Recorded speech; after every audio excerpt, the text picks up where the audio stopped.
TikTok, time to rock. Good evening, good morning, good afternoon to everyone who's watching from all over the world. It's your friendly neighborhood philosopher here, D Wood, and it's good. It's good that I'm here because we got a philosophical topic. Hey, Digital and AP, I'm a baby Christian and I want to make videos about faith, etc. Why you want to jump into videos when you're brand new, man? You're a baby? What are you doing here? Do you think it's best to spend more time studying first? Because I don't. Yes. Yes. Yes. Get a general grounding, and then figure out what issue you're most interested in and study that a lot, and then talk about that thing that you've studied. But let's talk about something that, Ben, you have spoken on, and Alex, you have responded to, this idea of the atheist delusion. Talk about what you mean by the atheist delusion. Sure. So I should start off by saying I don't actually think that it's possible to prove the existence of God. I'm also Wrong. not a believer that you can disprove the existence of God. I don't think that logical argumentation is going to get you there one way or another. And so I'm not going to try and do that with Alex today, because I think that if people would have been able to provide dispositive proofs, then people would believe them. And if people were able to provide dispositive proofs that God does not exist, then people would be more apt to believe those as well. What I think is an atheist delusion is that it is possible to live ideologically purely in a way that does not rely on fundamental faith principles. When I say faith principles, I'm not going to make the claim. Oh, okay, I get it now. Because I was thinking purely. I was thinking like morally purely, and I was like, what does that have to do with what he's talking about? But I think he means if this is your ideology, you cannot stick to it purely and live as an atheist. It's a delusion. I think that's what he's saying. You cannot actually adhere and live according to what you say is your worldview. I think that's what he's getting at. So, he says without faith principles. I'm really wondering which faith principles he's talking about here. And yeah. That those faith principles are direct from Sinai, or that those faith principles require the New Testament, for example. I'm going to make the claim that there are a bunch of principles upon which we base ourselves that are external to what we know about nature and evolutionary biology, and that many of the things that Alex does in his daily life, for example, are going to be things that rely on principles that are external to a philosophy that would assume a lack of the supernatural, a lack of the extra natural.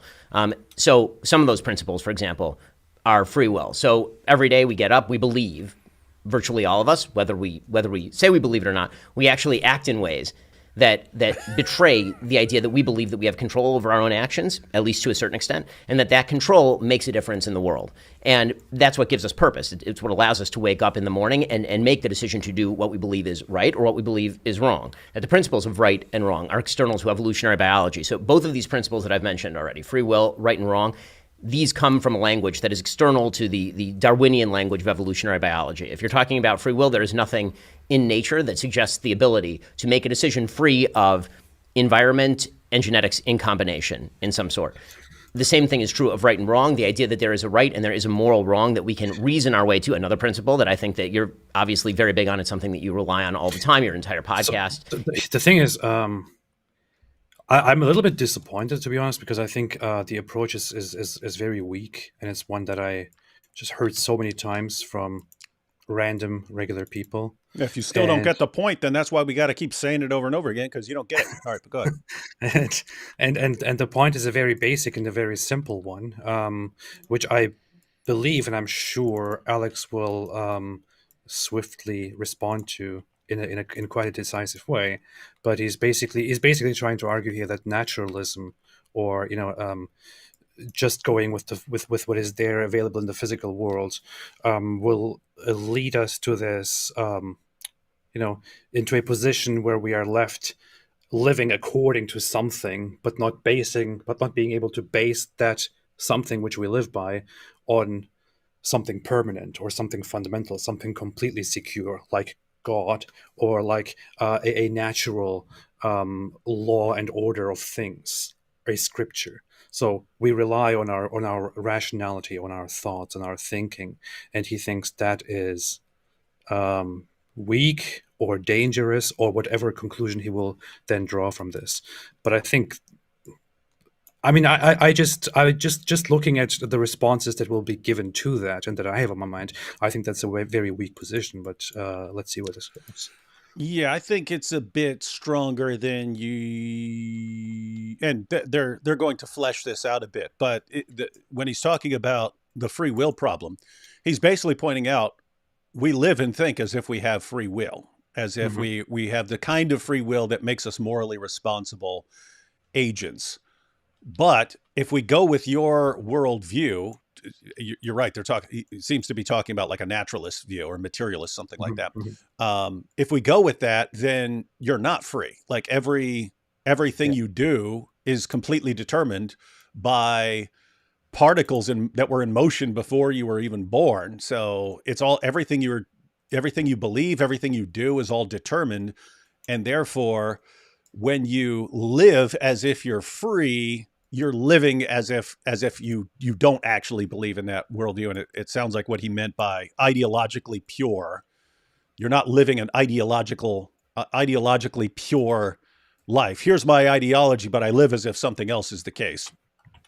Here's the thing. I want to take back what I said about weak. But so the issue here is if he tries to if he tries to say if he tries to argue that therefore there must be something you know that or that our position, that a naturalistic or materialistic or physicalist position would therefore be logical, I think that would be a weak argument, a weak conclusion from this. But if he's using this to basically argue how problematic and how difficult the reality is once we confront ourselves with the fact that we seemingly assume certain things that we cannot necessarily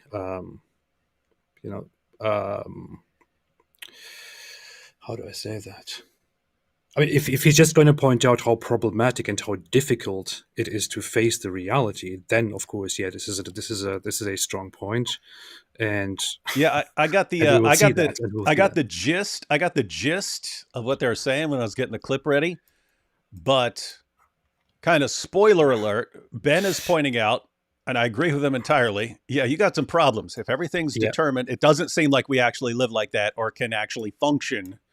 I mean, we can function. You can function, but you just have to function as if you don't believe it. You still have to live as if you don't believe that. Alex is going to point out, actually, I don't think that. I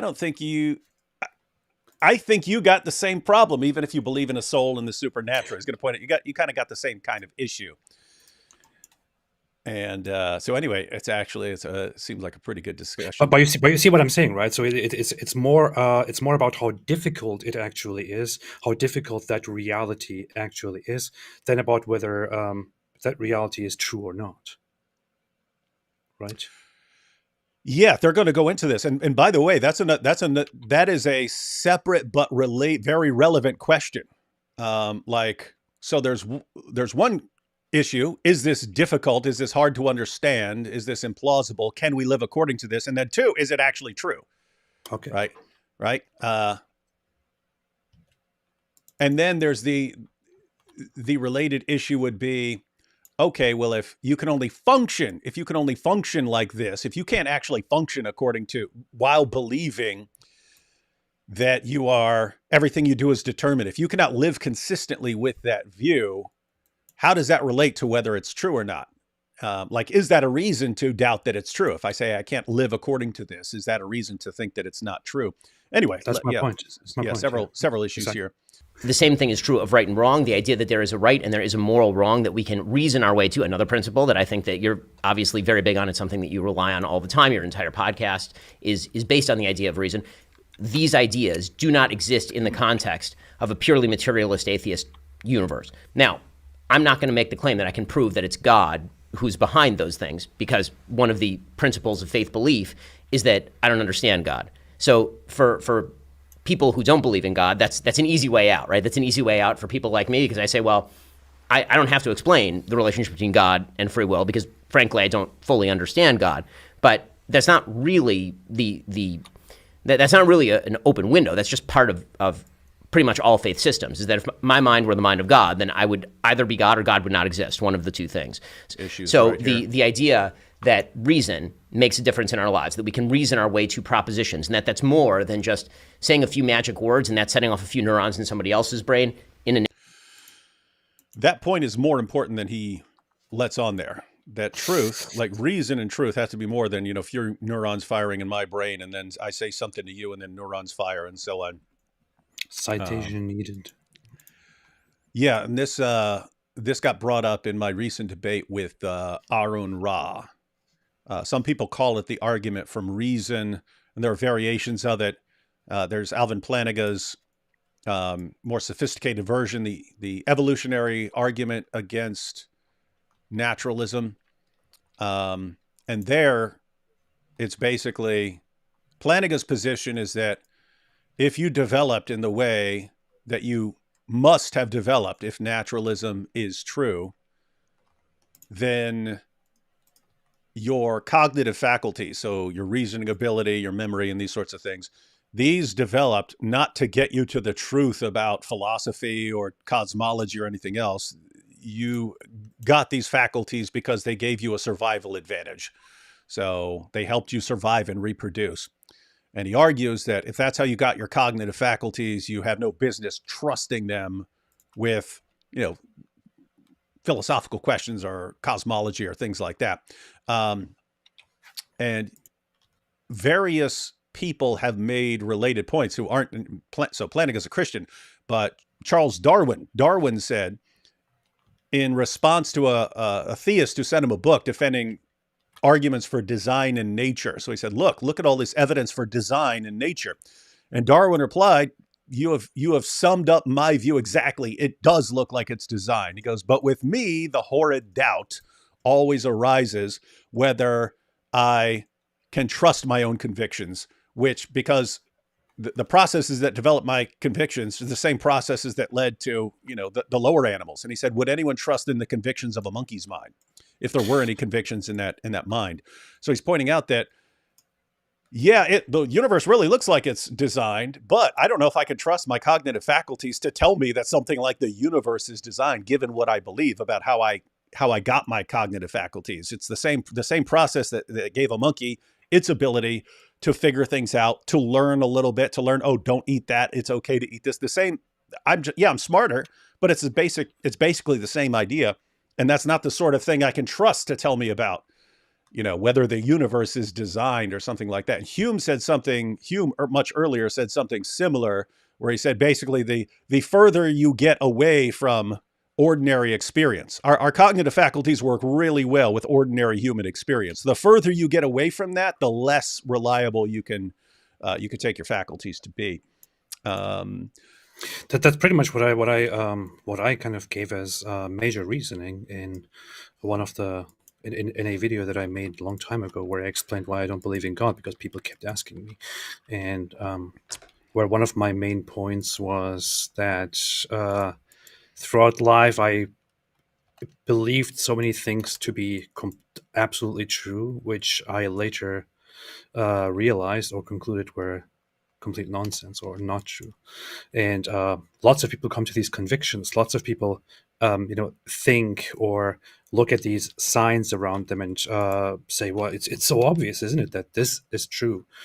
But I don't know, how can you trust yourself? How can you trust fellow humans with the weak minds that we have, compared to, for example, a creator, if there is one? I don't know. There's actually some relevant comments here in these super chats. Check these out real quick. Josh says, you could be totally determined, caused to believe in a false set of facts and think that it's true, because if it's the case that everything is determined, you could never know it. That's an issue. And again, so Ben's going to point out that these kinds of things are a problem for naturalism. Alex is going to point out that, well, how do you avoid having the exact same problem if you believe that, your soul or whatever is created by God? Is it determined? Is that determined or not? So he's going to point out, hey, I don't think your supernaturalism gets you away from the problem. So we're gonna check that out. But yes, you're correct here in that. Notice, if all of our beliefs, and guys, these are the issues that everyone needs to be thinking through. And so this is more of an issue for those of you who are naturalists or materialists or physicalists or something like that. Idiots. You guys have this problem and live with this problem and try to figure out how to navigate this problem. And then Alex is going to say, well, theists actually have the same problem. And so theists are then going to have to try and figure out what's going on here. But so notice the issue. If all of my thoughts and beliefs are determined by straightforward physical processes, well, guess what? The same sorts of physical processes that produce a true belief also produce a false belief. And the true belief will be believed by the person, and the false belief will be believed by a person. It's just straightforward particles in motion. What's going on there? And so you got this guy, and he believes in Islam, and he's just been determined by particles in motion to believe that. And this guy believes in Christianity, and this guy's an atheist over here, and they all believe what they're determined by physical processes to believe.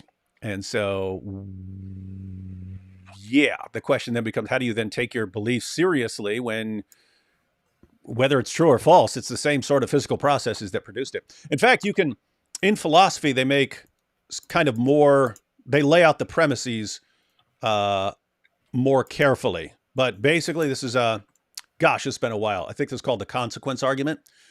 But it goes like this. And so if you wanted an actual, like how a philosopher would put the argument, and then philosophers would debate the issue. But like Peter Van Inwagen's version is something like this. I do not control the past, right? Like even when I was right now, I do not control the past. I can't control what I did 5 minutes ago because it's in the past. I no longer have control of the past. So I cannot control the past. That's one thing. 2, I can't control the laws of nature. I can't control the past. I can't control the laws of nature. Can't control the past. Can't control the laws of nature. But if determinism is true, then what I think and believe and whatever I do and so on right now is determined. It's causally determined by the past and the laws of nature. So what I do now is somehow not under my control because I don't control the past or the laws of nature. So my actions right now, what I'm doing, what I'm thinking right now is a consequence of 2 things that I do not control. And so the question is, well, is the fact that I think I'm in control of my actions, is that an illusion? Is that an illusion?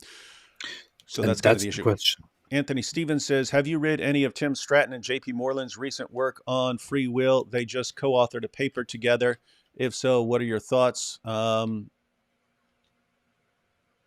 Yeah, so Tim Stratton, I'm assuming, is giving a case for libertarian free will and pointing out some of the issues. And in fact, I think that's how I saw this video. I think Tim Stratton was responding to it. And he laid out an argument pointing out the problem with determinism. But yeah, if you're going with J.P. Moreland or Tim Stratton, that should give you a basic breakdown. Now, the question is, what kind of defenses can Alex give? And we're about to see one. Zaid here says, the human brain isn't hardwired for truth. It's hardwired for, this is why I was saying that some of the comments are relevant to what we were just talking about. The human brain isn't hardwired for truth. It's hardwired for survival. So why isn't agnosticism respected? Why is it so hard for people to say, I just don't know, and I'm not sure if we ever will? Zaid, yeah, I think that is, if I were a naturalist, I would think that is the correct position. In other words, I would say, okay, yes, if I'm talking about things like, oh, this is in front of me, oh, there's a cup right here and so on, stuff that is like immediate right here in my experience, maybe some history and so on, things like that. Yeah, we can understand how we're getting to those. If you're talking about like metaphysical truths and cosmology and ethics, the further you get away from anything that our cognitive faculties were designed for, according to a naturalistic view, the less reliable you should treat it. And so the correct response should be, man, how would I know? Like people don't get it. There are people who will read Hume and think that Hume is siding with atheism. Hume is an actual skeptic. If you ask Hume his actual position, it would be something along the lines of, yep, the universe looked designed, but why in the name of common sense would I trust myself, or something like that? So yes, now the question is, the question that arises is, what if that's not how you got your cognitive faculties? So if that's how you arrived at your cognitive faculties, yes, agnosticism, at least on certain issues, would seem like a very wise position.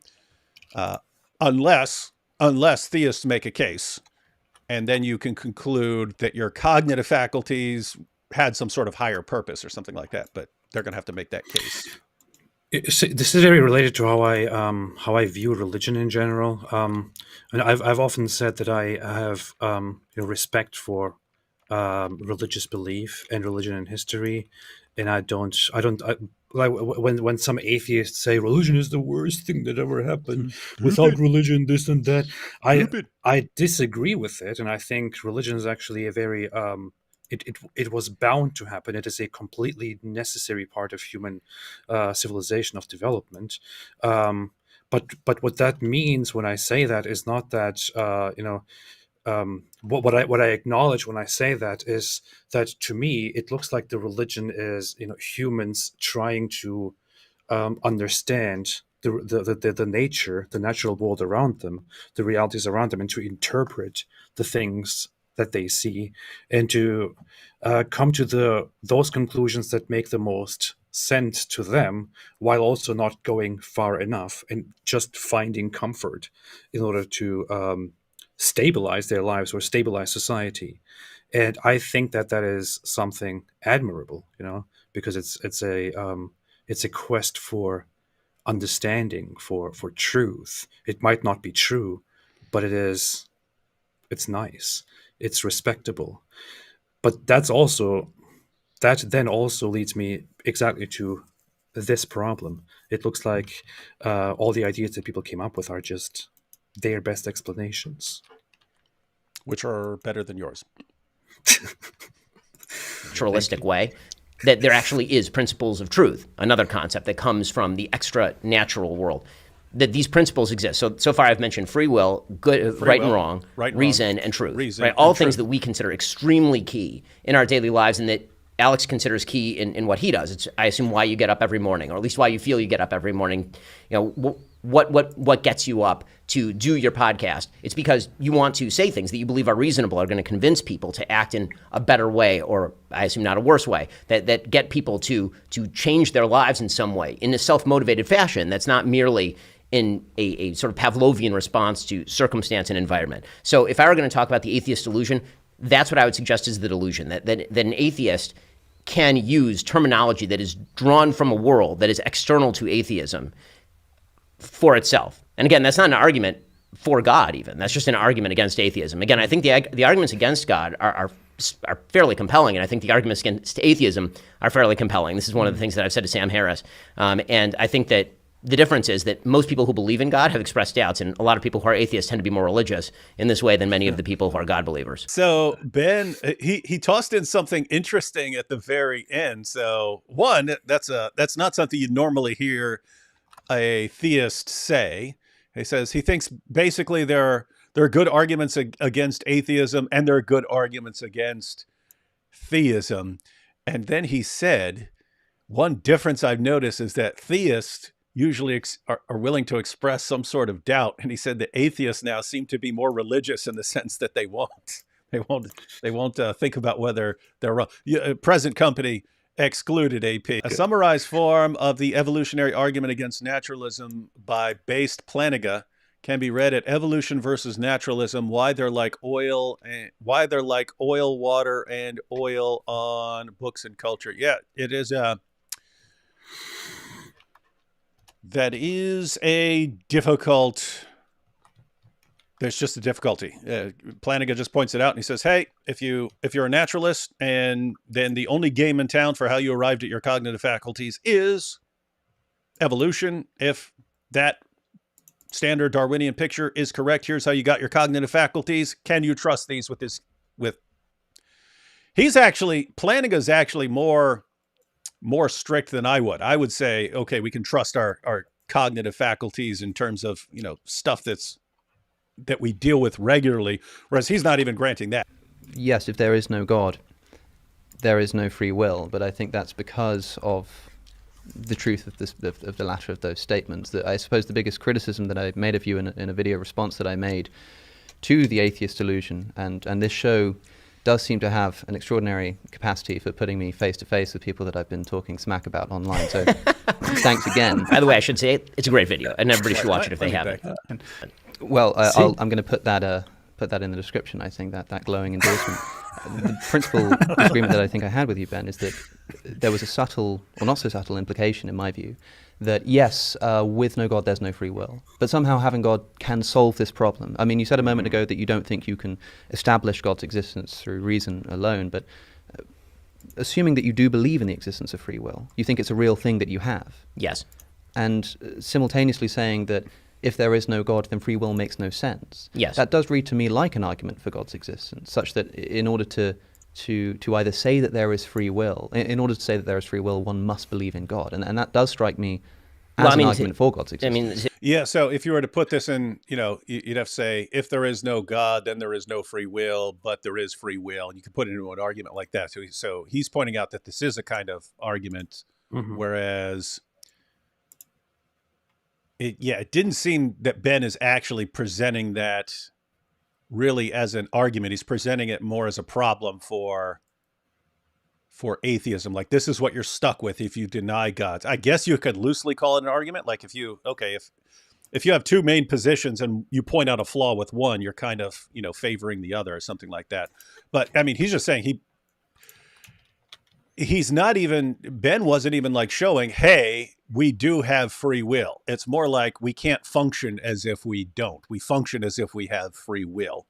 But I mean, that's pretty standard. I mean, even determinists believe that we function as if we have free will, that they think it's a kind of illusion, which I think is Alex's position. But let's check this out. To slightly curve that, or to kind of sand off the rough edges there, I would say that the argument I made is an argument for something extra natural. Sure. Now, you can call that God or not God, but the thing that I'm making the argument for is that you cannot get from a materialist Darwinist universe to free will. That is not possible. So I know that the way you solve that is that you say that there is no free will. That's right. And what I'm saying to you is you don't act that way. I hear this all the time. People say, look, you may say there's no free will. What, you want to jump in? I think that was a pretty accurate description of what I heard Alex say in the past about if no God, then no free will. Yeah, that's it. Well, but you don't act as though that's the case. I suppose that I'm just confused as to what it would look like for somebody to act as if they believe there was no free will. I mean, the very argument that there is no free will that I subscribe to, at least one of the various forms that it takes, is a sort of Schopenhauerian view that you can do as you will, you just can't will what you will. And that you are essentially just a biological machine reacting to its internal. Did everyone catch? I'll rewind it a little bit, but catch. You can do as you will, but not will what you will. So the idea there is, if you can do what you will, then you definitely have a kind of freedom. You have a kind of freedom. You're not being externally constrained. So if I want to eat a sandwich, I can eat a sandwich. I can do as I will. But you can't control your will in that sense, right? So you can do as you will. You can't will you can't will whatever you want. You can't just change your will like that. Now you'd have to clarify, because you can, of course, modify your will over time. But the point is, he's talking about you have a kind of freedom. So you definitely have a kind of freedom, and this is one of the things these debates come down to, is defining exactly what you mean by freedom of will, because that's going to be the difference between a hard determinist and a compatibilist. A compatibilist, they equally agree that we are determined, but a compatibilist believes that being determined, everything you're doing, being determined, is compatible with you having the kind of freedom that makes you morally responsible for your actions. Whereas a hard determinist says you're determined, and that's incompatible with you having the kind of freedom that would make you morally responsible. So yeah, he's just drawing attention there that no, I do have certain kinds of freedoms, but not others. So, and as far as what your will is, sound like he thinks that he's a kind of machine there, which would be correct from his worldview. Schopenhauer has this this view that is, if you want to dumb it down and explain it in a very simple way, that humans are just these organisms, this pathetic existence that all it wants to do is just to continue existing and to reproduce, and we are basically at the mercy of that. and throughout life we are as humans, we subconsciously put on a mask or make up certain concepts just to further that goal, which drives us and which we are not really in control of. And within that whole picture, in that theater, we just make tiny little steps with the possibilities that we have, but we can't really change anything. We are just mindless beings, actually. Realizing that this is maybe new for lots of people. I mean, everyone's heard of free will and so on, but as far as the positions, I don't know if people can see this. I just drew it. Let me blow us up here real quick. All right, so can everyone see this? I just jotted it down. Okay. All right, so here you have 3 basic positions. Let me get rid of this comment real quick. Just break it down real quick just because it will help later on. All right, so hard determinism, libertarianism, L, and compatibilism, right? And so these are the 3 main positions as far as the free will debate. Each 2 of these groups agree on something, and then they disagree with the other. So hard determinists and libertarians agree that being determined is incompatible with being morally responsible. Got it? So these 2, hard determinists and libertarians, agree that being determined is incompatible with being morally responsible for your actions. And so they disagree with compatibilists. Compatibilists believe that the kind of freedom that would make you morally responsible is compatible with being determined. So these guys agree on that. Libertarians and compatibilists agree that we are morally responsible for our actions, and they disagree with hard determinists on this. Hard determinists believe you're not morally responsible for your actions. And compatibilists and hard determinists agree that we are determined, and they disagree with libertarians who think that we aren't. So those are the basic positions. And so Ben is in the libertarian camp. I'm not really familiar with Alex, except for what we've just heard here. It sounds like he's a hard determinist. He believes that certain kinds of freedom are compatible, but I mean, hard determinists agree with that too. So he sounds like a hard determinist. That's what he sounds like. So these are the positions that sound like they're being discussed right now to me. Unless anyone is more familiar with Alex and he is actually a compatibilist or something like that. I don't know. But anyway, everyone got that? There is a video that he made a while ago, which was like, you are still not free. You are not free at all. And he was responding to Sam Harris, where he was arguing that you basically have no ounce of freedom. As far as I remember, he might have a hard determinist position, but I don't want to misrepresent him. Let's see. Yeah, he sounds like based on what we've said, he said here, he sounds like a hard determinist, which, and by the way, compatibilism, there is a slight difference between compatibilism and soft determinism in the sense that a person you could be a libertarian and yet say, hypothetically, free will would be compatible with determinism, but I just don't believe we're actually determined. So you could be a kind of limited compatibilist, even if you didn't actually believe that you were determined. But it's generally used interchangeably. But anyway, hard determinism used to be distinguished from soft determinism, which is now called compatibilism. But I think it was William James who was calling it soft determinism. But it was like he was talking about like soft-minded, like you're not willing to accept the implications. You still want to believe that you have freedom of will, even if you think you're determined and so on. So they were called soft determinists. But keep in mind, softies, hard determinists and soft determinists agree on exactly how we are determined. They don't think we're a little less determined. They still think we're determined. It's just whether you have the relevant kind of freedom. So Alex there was pointing out that you do have kinds of freedom, even if you're completely determined. You could have freedom from external constraint or something like that. A libertarian is normally going to require that you have some sort of freedom to do otherwise. In other words, you're not responsible if you could not have done otherwise.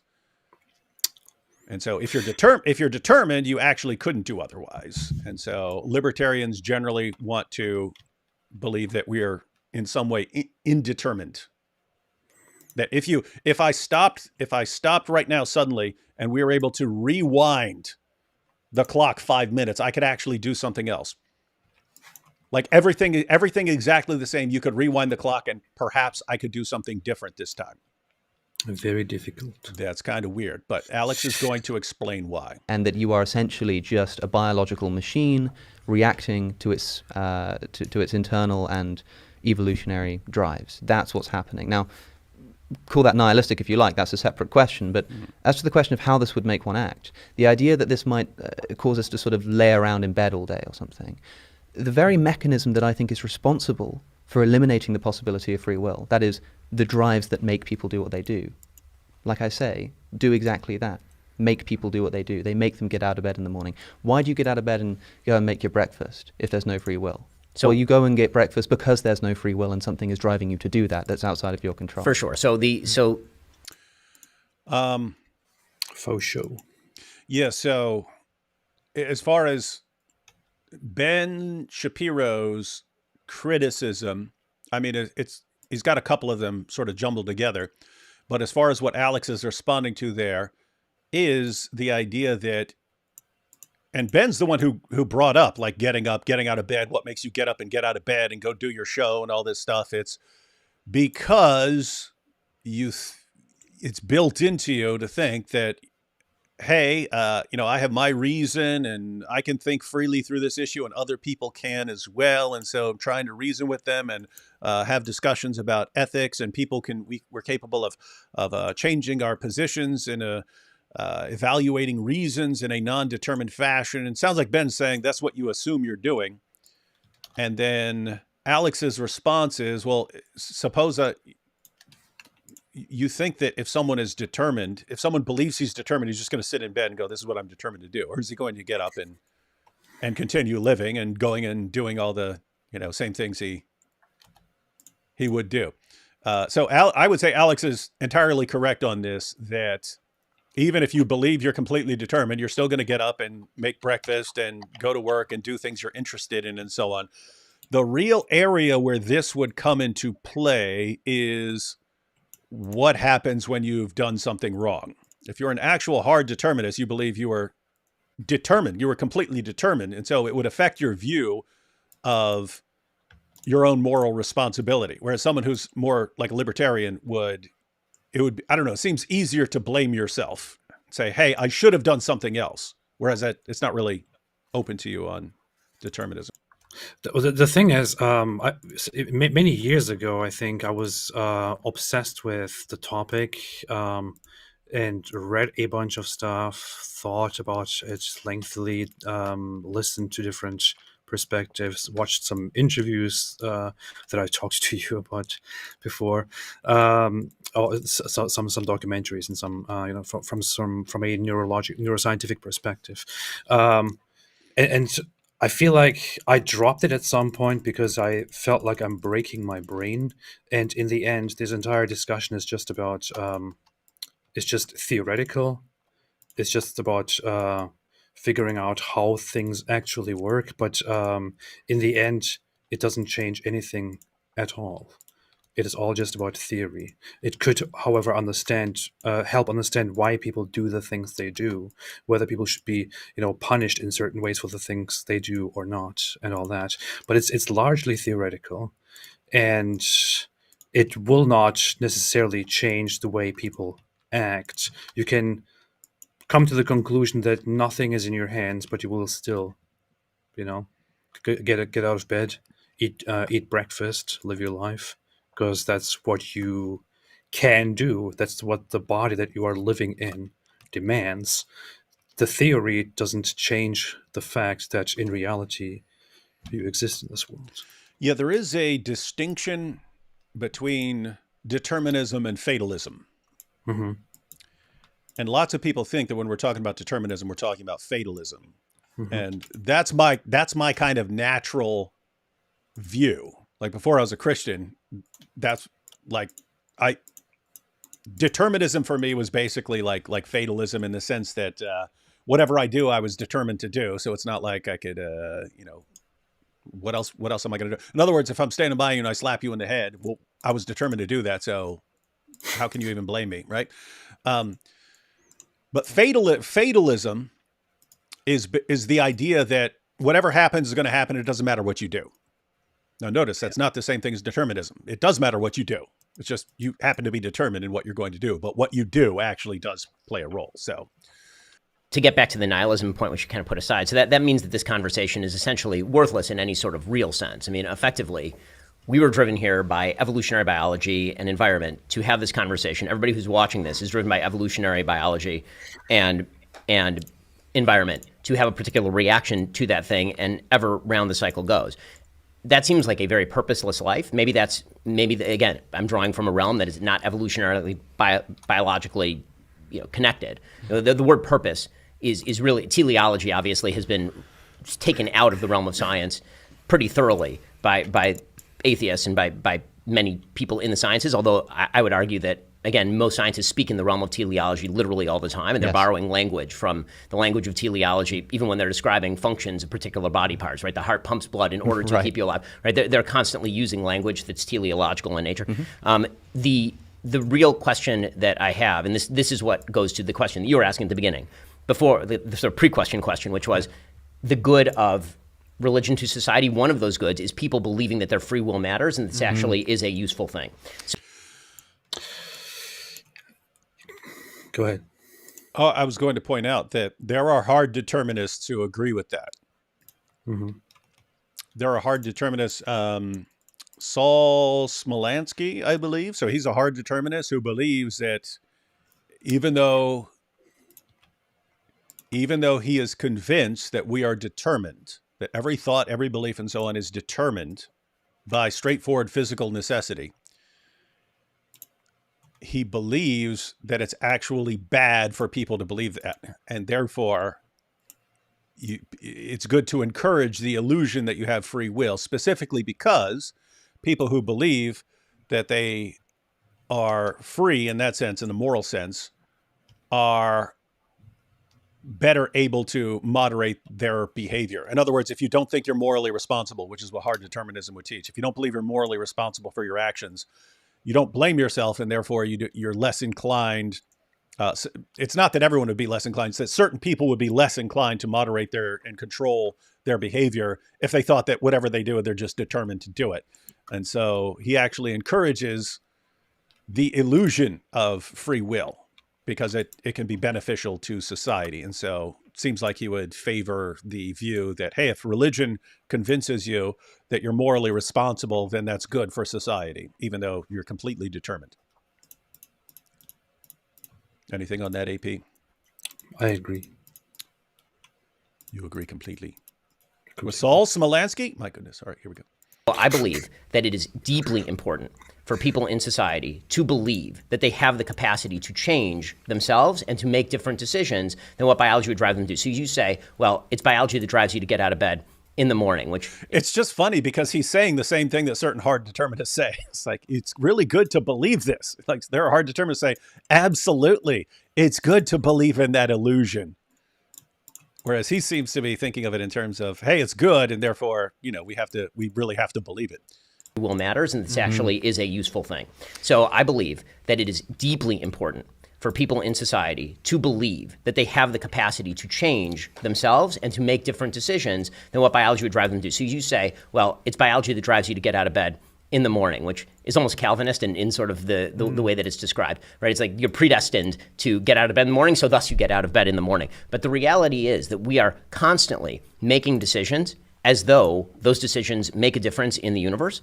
And what social science actually does tend to show is that when people believe that they have control over their own actions, that when they believe that they're capable of changing the way that they live, they do make those changes with more alacrity and in better directions than if they don't believe that. If people tend to believe in a deterministic universe, they do act worse. So it may work. This is going to be sort of Straussian in its implications, but that may work for you You're a very high IQ individual who can somehow reconcile the idea of living a very purposeful life with the idea that actually there's no purpose to anything. But for the vast majority of people, that is not actually how they live. And I would suggest that even in your daily life, you don't get out of bed in the morning thinking, man, my biology is driving me this morning to get on the bike, have a great day, the sun is shining. That's my biology doing this. And I don't think that most people who live purposeful lives, even if they believe that everything they're doing is predetermined by the world around them, by their own biology, I don't believe they actually feel that. They have to engage in what they themselves would term an illusion in order to feel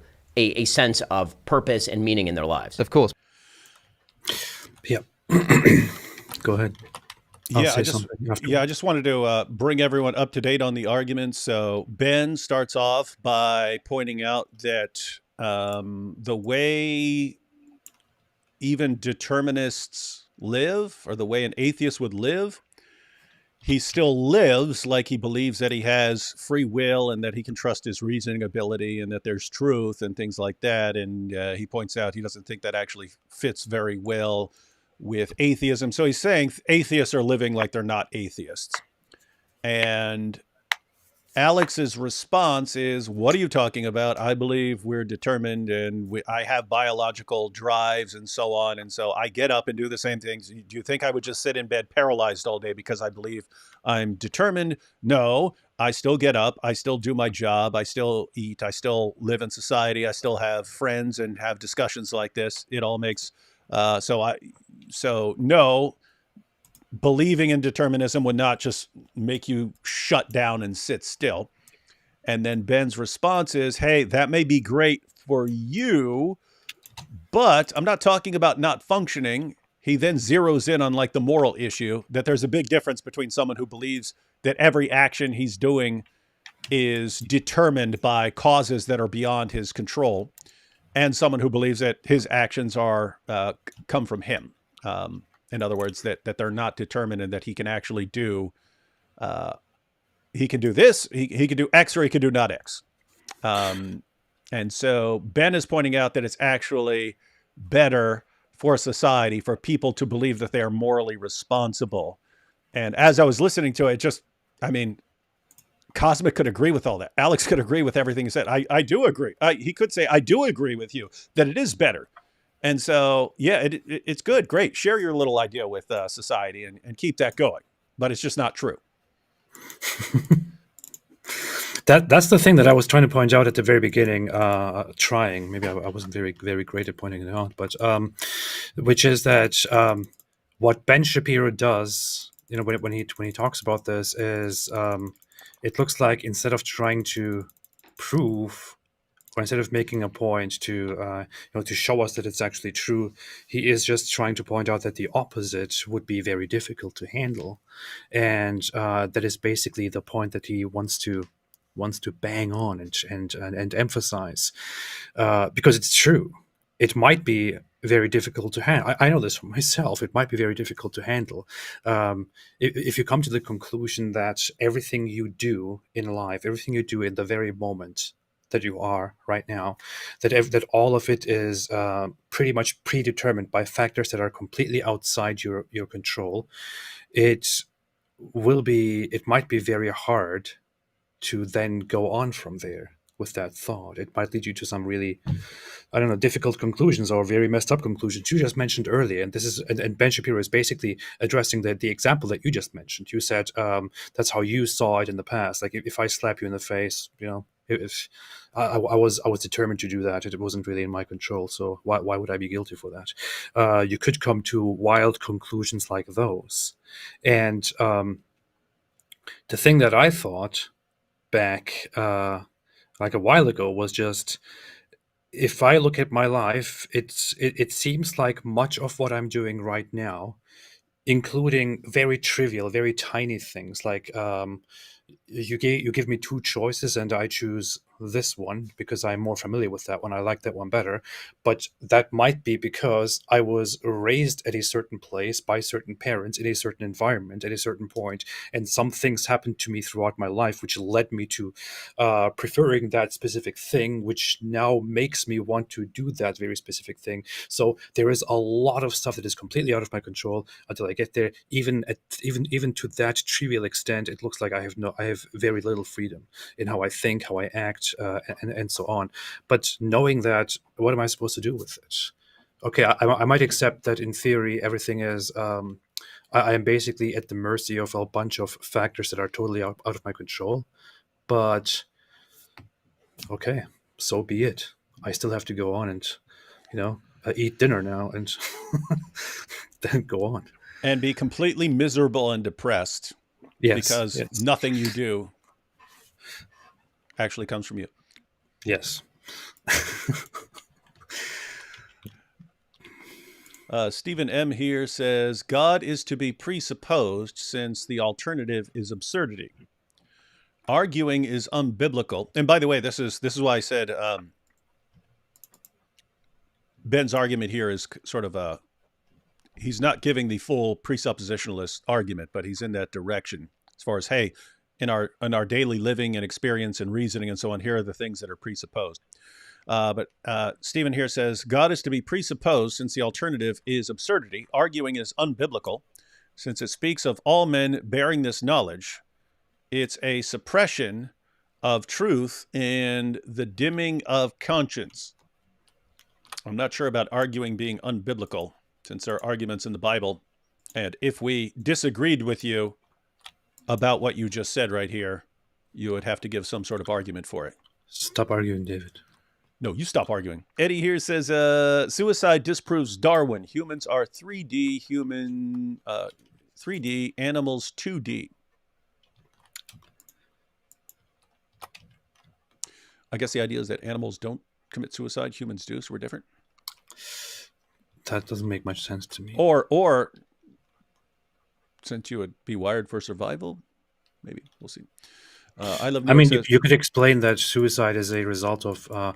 It sounds messed up if you look at it, but you could say that an intelligent being develops the idea of committing suicide, whereas a much less intelligent being that can't properly reason and can't think about the reason behind things is probably not going to commit suicide because it doesn't even know what it is or why it should do such a thing. Ben Shapiro says believers are willing to question and atheists are dogmatic. But it seems to me that most atheists came to their denial of God through a lot of self-questioning. And bull. No, they didn't. They're sitting there. They're sitting there watching stupid videos on YouTube, going, "Oh, he says Richard Dawkins says I'm smart if I just run around going Sky Daddy, Sky Daddy, Sky Daddy, and I could be smart of the smart group. Okay, I'll be that." That's how you came to atheism. No, I'm not talking about UAP. I'm talking about most of your fellow atheists. I am most atheists. You were just completely reasonable. in order to feel a sense of purpose and meaning in their lives. Of course, but that's what the evolutionary process, in my view, in my worldview, I should say, has done so well, is provide precisely that illusion. I mean, it's not as that, I mean, you say, look, you don't get out of bed in the morning thinking, gosh, look at my biological My neurons drive. are firing, yeah. Of course not, because if I did, then the whole evolutionary purpose that this illusion serves would fall away. I mean, you say that this is a fairly purposeless life, and perhaps the implication is that it's a bit of a depressing one. I didn't come here to inspire optimism in people. I just think it is in fact the case. By the way. It is in fact the case that free will doesn't exist, and we may feel very nihilistic towards that, but as a wise man once said, facts don't care about your feelings. And Well played. Well played. See, hey, Muhammad Hijab fans, if you're watching, that's how you sick burn someone. That's a sick burn right there. Well played. Yeah, guys. So if you're not familiar with Ben Shapiro, he's famous for saying facts don't care about your feelings. So if he's arguing about something, well, I feel, and facts don't care about your feelings. And so Ben's case here is a lot. It is a lot to do with, hey, this would be much better for society if people think like this. And so Yeah, Alex says, yeah, facts don't care about your feelings. Very nice. Very nice. Very, very nice. Smooth. Very, very nice job. And Zaid here says, how about free choice instead of free will? Yeah, so no one on any view disputes that you have some level of freedom. You have some level of freedom. Like there's a difference between a person who's in a jail cell and a person who's not in a jail cell. You have more freedom if you're not in a jail cell. So you can have free choice in the sense that, you know, you can choose this or you can choose that. The dispute is about the sort of the kind of freedom that would be required for moral responsibility. Again, a compatibilist thinks that even though we're determined, we do have the relevant kind of freedom that makes us morally responsible. The hard determinists say, no, we don't. We don't have that kind of freedom. But even the hard determinists will say you have certain kinds of freedom, but you just don't have the sort of freedom that makes you morally responsible for your actions. We'll say that the argument against free will, in my view, is based upon something broader than just scientific analysis or empirical research. Rather, we can build an argument, I think, from a law of logic, the proposition that P must either be true or false, and it can't be both, it can't be neither. It has to be one or the other.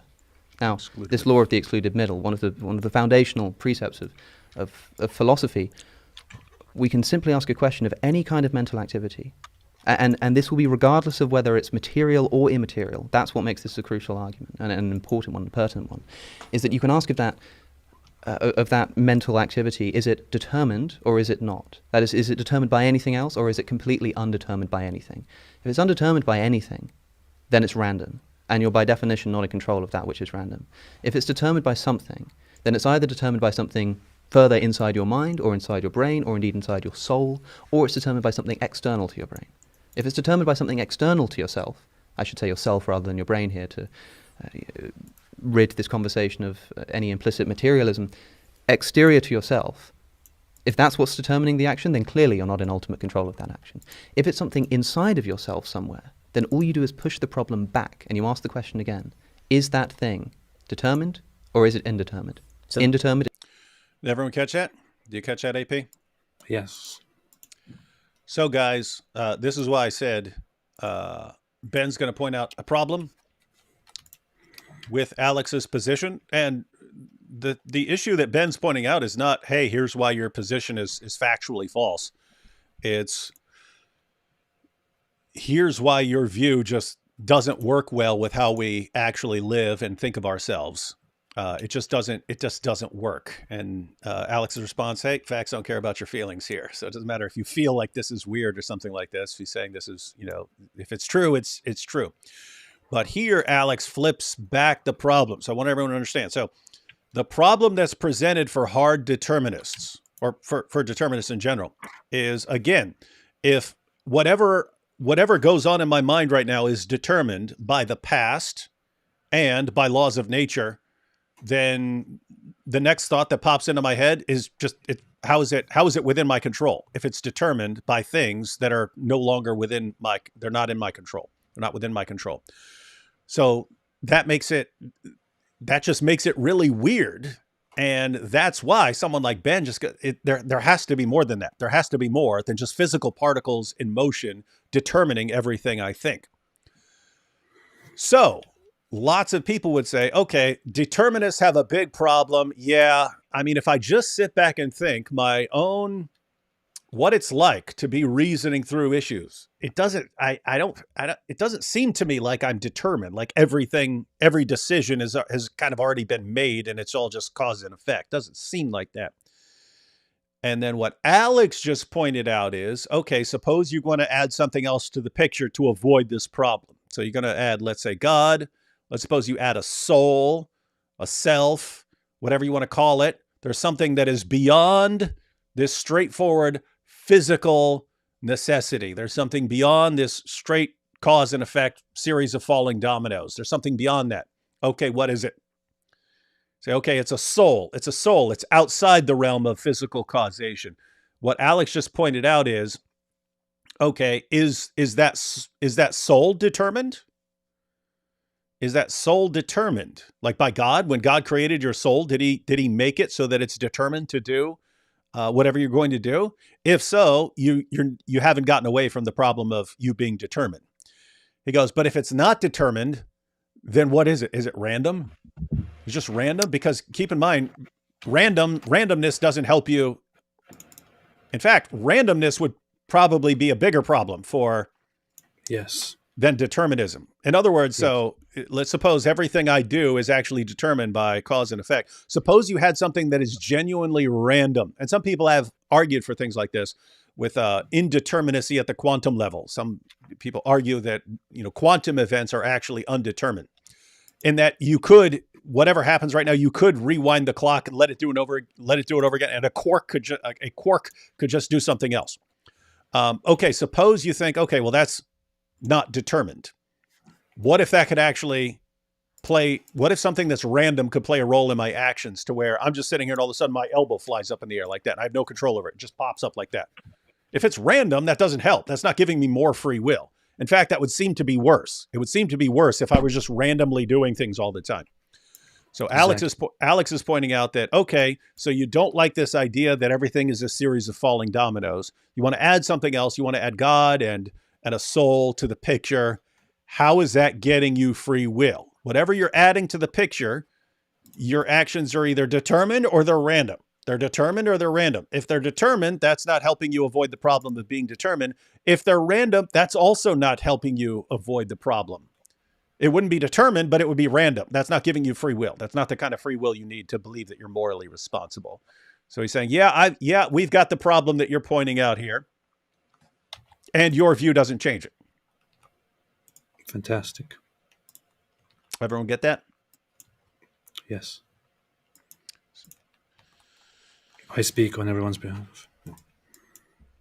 So let's see how Ben is going to respond to this.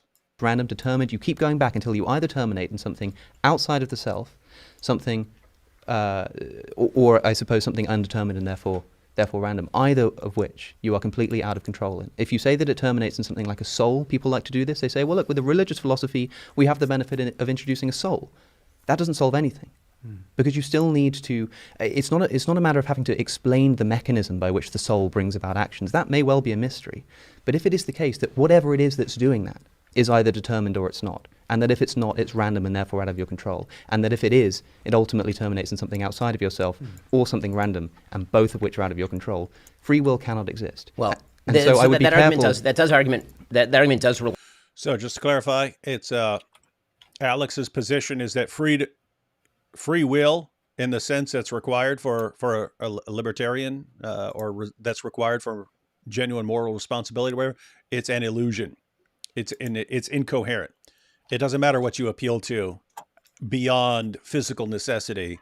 It doesn't give you the sort of free will that you think you have or that you think is required. You just don't have it. Too bad. Live with it. Facts don't care about your feelings. Is that your view, AP? No, yes. No, yes. Probably. See, there you had some random quantum fluctuations causing AP to stutter. Yeah. And the complete deconstruction of the self. Right? I mean, you're using the term self in this argument in, I think, a couple of different ways. You're saying something outside yourself, but then you're breaking down the self into a bunch of separate components as though the self is a computer. Right? As though if you took the self and you broke it down into a machine, and there's the microchip, and you've got the processor, you've got all these different parts of it. So it has to be coming from here, or it has to be coming from here. But I think the very idea that we have of ourselves as selves is as a deciding being. And so the attempt to carve that down into, so which parts of the deciding being, that is an avoidance strategy. So I don't think that the argument quite holds. Well, if we can call the self just a deciding being, call it a deciding being, then that sort of fundamental assumption that we make about the nature of the self, I don't think is going to be incompatible with atheism. How so? Because we're talking about what the self is here. I mean, atheists believe in the self. Everybody believes in the self. Well, no, that's not. I mean, that I find difficult to believe. Why would an atheist believe in the self? The self. Well, you believe in the self, just not in the way you're talking about it, maybe, right? So here it would be, everyone believes in a self. It's just going to be what your definition of the of a self is. So where Ben is going with this, and this is why I said, guys, you can if you go to the philosophers who are dealing with these problems, they will be more careful in laying out their premises and defending them, and they can even bring in like experiments, like neurological experiments and things like that. These guys are doing a great job at getting to what the actual discussion is, and it doesn't go beyond that. What they're saying right now, this is where the discussion is pretty much at. It can get more sophisticated and so on, but these are the basic positions right here. So, hey, you've got a problem if you think you're determined and you think all of our mental, whatever happens in our minds is just like falling dominoes that are determined by particles, completely mindless particles. That's a problem, because now my thoughts, which I think of as rational, are caused by irrational processes, right? So that's a problem. And then Alex points out, well, you've got a problem too, because if you're trying to avoid determinism, whatever you want to add to the equation, a soul, whatever, it's either determined or it's random. Neither one of those makes you morally responsible. So it doesn't help you with the problem. And then Ben, where Ben is going to go with this is, I don't know how this works. That's where Ben's going to go with it. I don't know how it works. Given physical necessity, I know what that leads to, and I know that can't be the ground for human freedom and moral responsibility. The soul, no idea how that would work, but I don't have to. That's what his position is going to be. So the real debate comes down to, ladies and gentlemen, the real debate here, and your answer to this question would kind of depend. I mean, that's going to massively influence which side of this debate you're going to be on. But the basic case for libertarianism, libertarian free will. So that's, I am not determined by physical necessity, and I'm morally responsible. I have the freedom to do other than whatever I'm doing right now. I had the ability to do otherwise. The real case for that is just what's the best source of information about how my mind works? Your answer to that question will pretty much decide which side you're going to be on. A libertarian generally thinks, what's the best source of information on how my mind works? The best source of information on how my mind works is me thinking. That's what it is. Okay. Does my thinking seem like I am completely determined? Like I can't, like it's non-rational processes that produce all of my thoughts and so on. No, it doesn't. It doesn't seem like that to me. And therefore I'm going to reject the idea that all my thoughts are just particles in motion and so on. I'm going to reject that. Or you could think that the best source of information about what goes on in your mind is like neurological studies and studies of the brain and so on. You know, if you do that, then okay, it's particles in motion and so on. So you're going to kind of favor that view. But notice we're kind of getting all of the big ideas in the free will debate from these two guys. There's a series of non-deciding mechanisms, as you've described. I see that your view of the self is an atheist view of the self, a meatball one. Yeah, actually, that's interesting. Let me back this up a little bit. But he points out, he's calling it the deciding self. So you have to name whatever this extra factor that is beyond physical control is. And some people would just usually call it an agent or something like that. You could call it the soul. He's calling it the deciding self. And he's saying that your deciding self is somehow composed of all these non-deciding things. All these things that don't decide somehow add up to are the parts of the deciding self. So a meatball wandering through space, as I've put it somewhat colorfully, the sort of Spinoza idea that you're AP, the meatball wandering through space. Stone that's been thrown, and you can comprehend that you've been thrown, but you're a stone that's been thrown, and that's just the way that it is. Why would there be in atheist philosophy such a thing as a deciding self? The deciding being is external to the idea of an evolutionary cause, because the very word deciding suggests uncaused decision-making, and you've just excluded it through your own philosophy. Uncaused decision-making, I suppose, is a concept that I think is unintelligible, and therefore, if there is an unintelligibility of the self on atheism, I suppose the thrust of the criticism that I made to essentially every point you made in that video, except for the argument from motion, is that what you're saying to me, if it applies to atheism, I think simultaneously applies to theism as well. How so? An uncaused decision. I mean, what is the process by which a decision is made? But now you're falling into the same sort of argument that I excluded at the beginning, which was I said that the beauty of religion is that there's a bunch of stuff I don't understand. So I can't explain to you how the uncaused self makes decisions. Well, then I can't explain to you how the uncaused self exists on an atheistic But you have a framework. burden and I don't.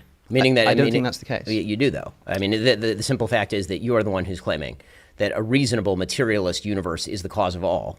And so if that's the case, you do have to explain the mechanism in a way that I certainly do not. My entire philosophy rests on the positing of an entire realm of things I don't understand in terms of their interaction with the world. Now, as I said at the very beginning, that leaves me a giant escape hatch. I'm not going to pretend that that's not a giant escape hatch. It acts in practice as a giant escape.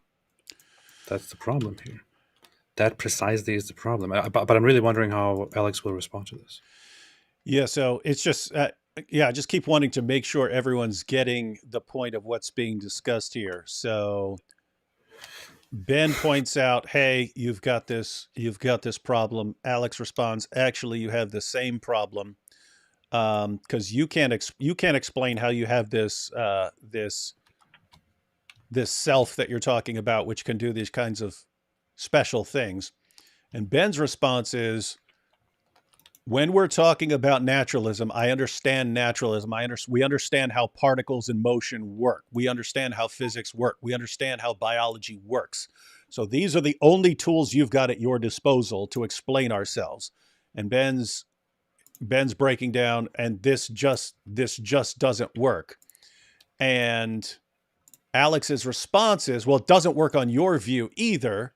And Ben's response is, well, I don't say I know how a soul works. I don't understand. There are all sorts of things in my worldview that I don't understand. And there it's going to look like, leave it to God. Yeah, there it's going to look like you're just almost like you're playing around. Like, hey, why are you holding yourself to a different standard than you're holding me to? And they're both kind of right here, because Ben is right in the sense that, hey, if I believe in a soul and I believe it's responsible, that I'm a morally responsible agent who is not determined because of this soul, I don't have to. I can just believe in that and not understand how it works, but I can believe that it gets me away from physical causation, because that's outside the realm of physical causation. And so I can say, okay, that sort of rescues me from this physical necessity, which kind of sucks in your view, Alex.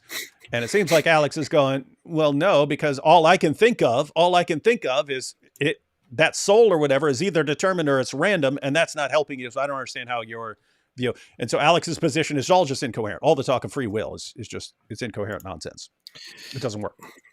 That's the thing. That's what I meant earlier, which is that it's all just a discussion about theory that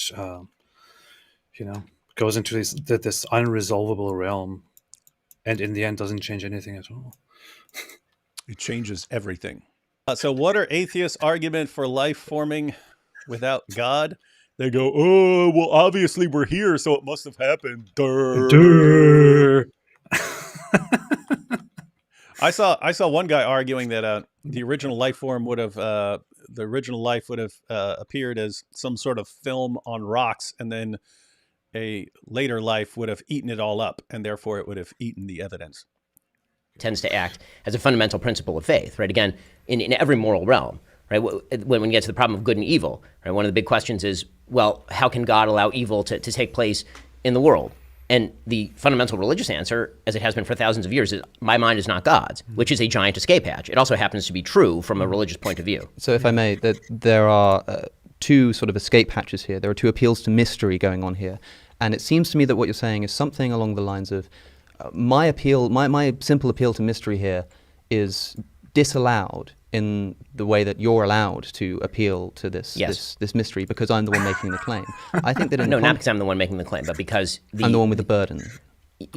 I'm not even thinking of this in terms of burden of proof. Like Ben is saying, but you have this position. Well, Ben obviously has a position too, and Ben's just saying, hey, mine's mysterious. I think the real difference is like what Ben should be saying here is, no, your view is everything is just is physical. It's all physical. It's all particles. We really have a good understanding of how that stuff works. And so if that doesn't really account for our experience, then you've got a problem. But we don't necessarily understand the supernatural in the same way. And therefore you can't challenge it in the same way. So again, there's something weird about that, saying, oh, my view is just, it's off limits for this kind of philosophical analysis. We'll just say, hey, it does it. It's a soul, and it fixes the problem. There's just one thing that I have a problem with that I don't entirely understand. So Ben did point out at the beginning that his is not an argument for, but rather just an argument against the atheist position, to point out that that the atheists live in a delusion with their assertions and assumptions. True. Yes, they do. But then he says here that atheists have the burden to explain, the self and the driving force behind it, which kind of, I don't know. It doesn't entirely make sense to me how that is connected to his criticism. Because the atheist wouldn't necessarily have the. I guess if he addresses Alex here as the one who responds to him, then there would be a burden. I guess. Okay, I get that part. All right. Yeah, and again, I just answered my own question. They're both right. I mean, Ben is correct in saying, hey, if I say I believe in a soul and I don't know how it works, you can't then pin me down and say, hey, that it's not clear how that works. Whereas you claiming that everything is physical cause, we understand how that works, and it's and I see a problem here. Whereas, Alex's position is, hey, if you're positing something and it's not clear how it's actually fixing the problem, why should I think that it fixes the problem? Like you're saying, hey, there's this additional thing. I do not understand how that additional thing would fix the problem, because it would whatever the additional thing is, it would also be determined or random, and I don't see how that fixes the problem. And then Ben saying, I didn't say I know how it works. It's just, so notice, Ben is correct that there can be this mysterious thing that we don't understand how it works that would solve the problem. But it sounds like he's saying something like that. I'm going to have to believe in that because I just can't believe that what you're saying is actually accounts for my thoughts. I can't believe that. It just doesn't make sense for me to think that my thoughts are explicable, fully explicable in terms of these particles. I have to believe in something else, something like that. All right. In the context of this discussion, sorry, I'm missing the who's the you and the who's the I in yes. a sense, but yes. I see what you mean. I'm speaking for myself there. Sorry. If in the context of this discussion, this began the subject which I think is the first one you bring up in this video, free will. Here's this thing that I think exists, and on the basis of its existence, think entails the existence of a God, or at least points to the existence of a God. I shouldn't say entail. And then when I say that I don't think that the concept of free will is intelligible, and you say, well, how is it intelligible on atheism? And I say, I'm not sure it is, but it's not on theism either. And you say, well, there's my escape hatch. I can appeal to mystery. I don't think the burden is on me there. I think you were the one who's making the claim that free will does exist, that there is this mysterious property of the universe actually, that's that escapes this determined or indetermined dichotomy. And then when I say that this is unintelligible to me, and based on what I see to be fundamentally appeal to a law of logic, suddenly I'm the one making the claim. I'm the one with the burden who has to do the proving. No, the actual claim that I originally made, if you recall, was a conditional claim. Mm-hmm. I did not claim free will exists, therefore God. I claimed if you believe free will exists, it cannot exist in a materialist universe. Now, you say, okay, fine, it doesn't exist in a materialist universe. I don't believe in free will. Yes. That's fine. That's totally plausible. As I said right at the top here, I'm not going to prove to you that God exists today. What I am going to say is that the vast majority of people throughout nearly all of human history have believed there is a thing called a self. It is a deciding self that makes these decisions. If you are a person who believes that, you're right. It can't exist in your world. So I'm not saying that it does exist. Maybe it doesn't. Maybe you're right. Maybe you're totally right, and all of this is just a series of chemical firings. That's quite plausible. That's fine. What I have said, and this is the argument that hasn't yet been rebutted, is that society does require an extraordinary number of people to believe that they are capable of making decisions for the good or for the bad. Because, again, not everybody is you. Not everybody is capable of waking up in the morning, putting one half of their brain on hold, the side that says what I'm doing today doesn't matter, and we are all going to wind up in the cosmic nothingness of space anyway, and the sun's going to explode and eat the Earth. Most people don't function that way.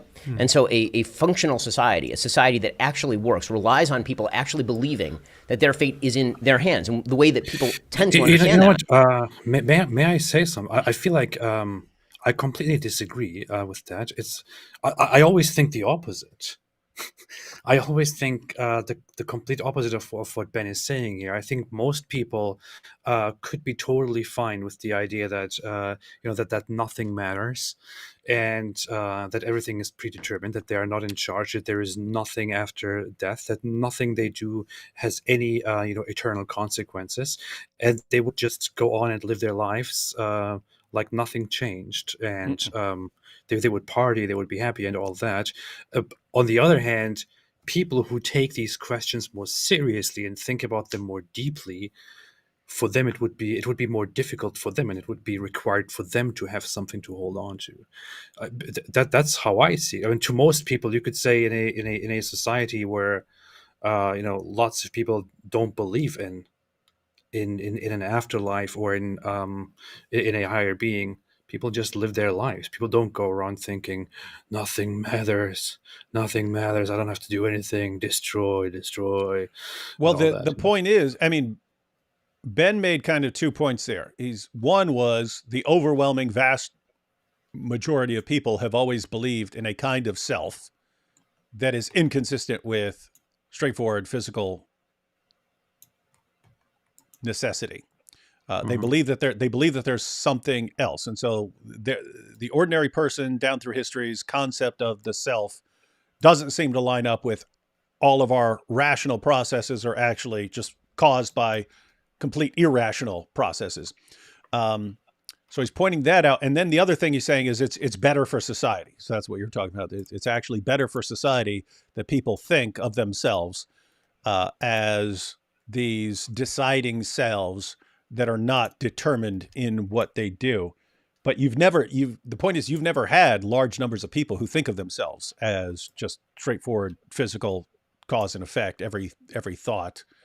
And so you might be okay. And Ben points out that, hey, Alex, you, very smart guy, you might be fine with that. He questions whether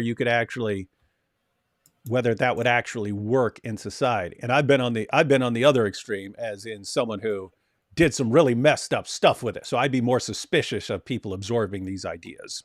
You know what I mean? On the other what? What? I've been on the other side in terms on, of on the other what? You just said something. On the other what did you just say? On the other side of the spectrum, whatever you want to call it. No. You just said on the other extreme. See, there is a problem. Yeah. Okay. No. It's not like I'm not thinking of Alex as an extremist or something like that. I'm saying there are two ways. But I'm saying you have been on the other extreme. That would be an extreme position to hold if you go on the. There's basically two positions. AP. There is Alex's position. Hey, look at me. I speak with a fancy British accent, and I'm a determinist, and I live fine. Therefore, it works, which is the same dumb thing all these guys do. They'll say, hey, works fine for me. Works fine for me. Therefore, it'll work for everybody else. And I'm saying, actually, I've been one of the people who believed the exact same thing you did and came to some very, very different conclusions about that. And so, yeah, I'd be very suspicious of the idea that large numbers of people could absorb the idea that they're not morally responsible for the actions and it would be okay. Well, you're wrong. Well, we'll just have to look at the evidence. Oh, we're already seeing it all around us. As people turn to atheism, the entire world goes insane. Isn't that a coinky-dink? Not at all. Curious why Alex would even bother arguing his point, but I guess the Adams said he has to go to the studio and convince someone else that he also had no choice but to show up to the studio. So yeah, this is more in the fatalistic direction, the direction of fatalism. Like, hey, if you actually believe everything you're doing is determined, why you have intentions to go out and do all these things. But you can keep in mind, you can be a determinist and still believe that you have an impact on other people and so on. They hear it, and your neurons are doing their things, and then you have an influence on them, and so you can actually influence society and still believe that you're completely determined. Yeah. Because look, you got AP here. He still tries to change the world, even though he believes he's totally determined Just in because I'm everything not he does. fatalistic. Hey, Drama Llama here. Drama Llama says, "I'm late. Does AP believe in free will?" I would Free guess will I would guess it depends. I would guess you believe in some kind of free will, but not libertarian free will. Is that about right? I would have to say I left it at it looks like everything is pretty much determined, and I don't know what to do about that. That's what I thought. Yeah. So that's your answer, Drama Llama. A non-answer. Yeah. All right, let's get back to Everything looks day-to-day level. determined, and I don't know what to do about that. Is I get up in the morning and I make a decision whether I'm taking my kids to school today. I get up in the morning and I decide whether I'm giving charity today. I get up in the morning and I decide whether to go to a job today. Because the truth is that for a huge number of people, and I would say this is true for not virtually all, many, I'd say the majority of people, if they were informed since the time they were small that their decision-making process does not exist, there is no decision to be made. Whatever's going to happen is going to happen. Those decisions have no moral weight in the universe because the universe has no moral weight. There is no way to create a functional society on the basis of these premises. There may be a Platonic world where philosophers, can think about this in the gardens of their imagination and feel great about it, but that's not actually how society functions. Yeah, I was thinking That's about this, different but debate. I'm looking at the actual topic is religion good or bad for society? So Oh, okay. it is relevant to be bringing in just practical. I'm not even saying what's true or not. It's just society is better if people think this way rather than that. Not for children, not for teenagers, not for adults. And we're going to go on and talk about that in the second section. I had free will to ask any of the questions I've had written down here, but I just didn't want to. I didn't want to stop either of you. It's been breathless and captivating. I'm sure you'll agree. Before Did you say it's been breathless? Yes. we go to our first break, we are going to go on and talk about society and how morality You should have said breathtaking. undergirds society and civilization. May I just say, just I know we're coming to the end of the section. Just to close off this moment, that if people listening agree with me that free will in fact doesn't exist, and simultaneously agree with you that free will is somehow necessary for the upkeep of civilization, then I would simply ask them to consider who's relying on the delusion here. Yeah. And I don't mean that as an insult, but you see what I'm saying. Good point. Good point. Exactly. Yeah. Exactly. Yeah. Exactly. That's an important point to make here, but very, And very, very again, there- nicely put. Yeah, there are again hard determinists who believe that every last one of this is completely determined in everything we do, who believe that we are not morally responsible for what we do because we're programmed to do whatever we do, and who believe that nevertheless it's good that people believe that they have free will and that they're morally responsible because that's better for society. So they could kind of agree with Alex that we're determined, and they could agree with Ben that it's better that people don't know that. I totally agree. And so from my argument, you would be, and from your argument, I would be. Yeah. Meaning I think that you are delusional, there's no free will, and you think I'm delusional in the sense that there is no free will, and yet I believe in it. Yeah. Something like that. Yes. Yeah. To break it down for the viewers, Alex, would you say that free will is maybe, if there is no such thing as free will, is it nevertheless a helpful fiction for people, a convenient That's the narrative question. that we can cling to sort of bat away despair? Precisely why it evolved, in my view. I think I totally understand that, but because it evolved so strongly, I will say that we are all, if we are sort of delusory in our belief in free will. I mean, you're quite right in saying that I act as if free will exists in the sense of not constantly being aware that it doesn't. I don't wake up and do those strange morning affirmations that you mentioned into the mirror about, the sort of heat death of the universe. But maybe you should. Actually funny. But anyway, it sounds like he's acknowledged. Alex is going beyond saying, hey, this can be useful for society. He actually thinks that it's like adaptive and actually played a role in the development of the species. People, I think it is good to reflect on your mortality in that manner every once in a while, and it does inspire some serious thought about whether you're really taking your philosophy seriously. But I will say that the mechanism is so useful and has been so successful in embedding itself into our psyche that we cannot shake it off. So I can I can have conversations with people, as I do regularly, talking about the existence of free will, and they come away saying, you know what, that's extraordinary, maybe you're right about this. And nothing about the way they live their lives changes, precisely because of the fact that the very argument I'm making relies on the assumption that we will still be driven by our drives. All I'm doing is identifying what's actually going on there, in my view. It doesn't actually change what happens or what the brain indeed does. So the utility argument for what you're saying about free will is that the main utility in you saying these things is for people not to believe you in the end. Whoa. Did everyone catch that? And he's saying, so you're sitting here and saying, hey, I give all these arguments and so on, but people just go on about their lives, not taking it seriously at all. So Ben says, so the main utility is just people not going to take this seriously, right? People aren't, Nice. you can argue this stuff because, people, it's so ingrained in people that they are free, responsible agents that they're just not going to take you all that seriously. And that's why your views aren't dangerous. Very cool. Very, very cool. All right, guys. Well, that was everyone's introduction to the free will versus determinism argument. Let's see here. Free will versus determinism, or predestination and God's sovereignty. Yeah, just to be clear, we're talking about physical determinism here. There's a theological version of these positions as well. Right? There's a theological position, so you can believe in God and believe that we are determined to do everything that we do, and then then you have to think about that and moral responsibility and so on as well. Yeah. How about no?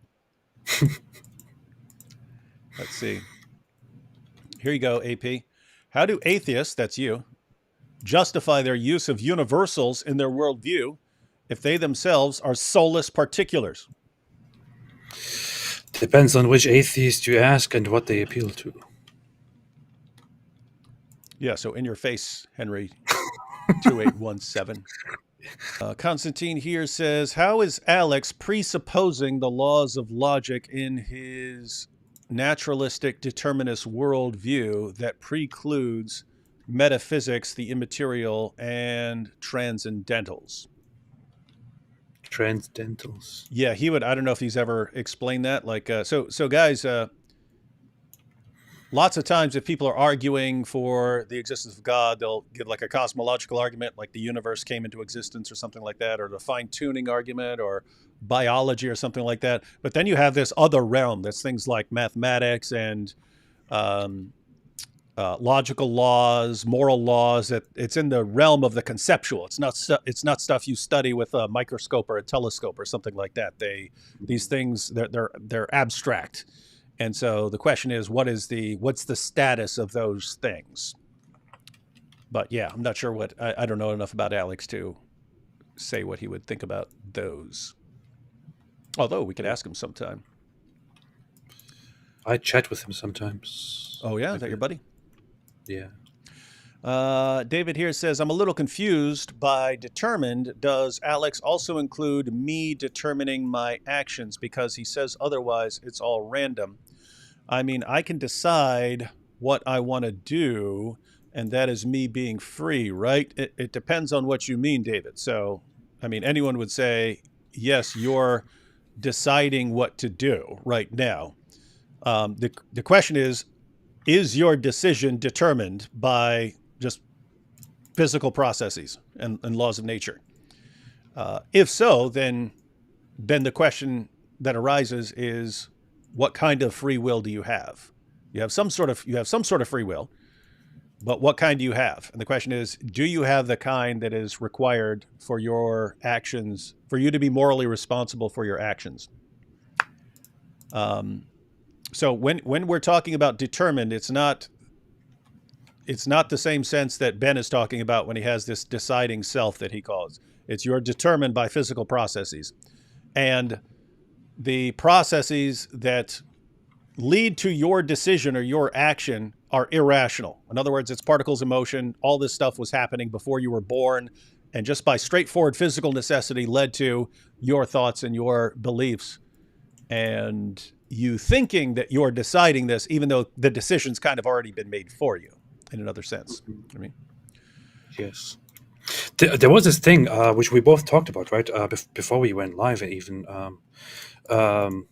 this whole this big series of researches, which found some really interesting and really creepy things about the human brain in terms of determinism, which is why they were concluding that it looks like that there is some real determinism in place, neurologically seen, where they monitor human actions, and they find that before a person makes a certain decision, and before that person is aware that they make that decision, the decision is already made in their brains before they know it. Yeah, which is very messed up. Yeah, there's been creepy. Most people aren't familiar with this, but guys, there are creepy experiments that lead to very creepy, disturbing implications. So along the lines of what AP was talking about, there's one where they have you stare at a clock, like a sophisticated one, like right down to the second and so on. And they'll say, we want you to, whatever it may be, tap your finger or something like that. And you just randomly decide when to tap your finger. And what they want is you look at the clock and memorize the exact second for when you decide, you are consciously aware that you are deciding to tap your finger. And so you look and it's 12:03 and 59 seconds. Right now I decide. And so now they know exactly when you are aware of your decision. But they're also monitoring your brain, and they find out that it started before you were even aware of it. Like your neurons started firing even before you were consciously aware of it. And so that's some of the creepy stuff and like that. So consistently there is like they fire like a very short time before you make the decision.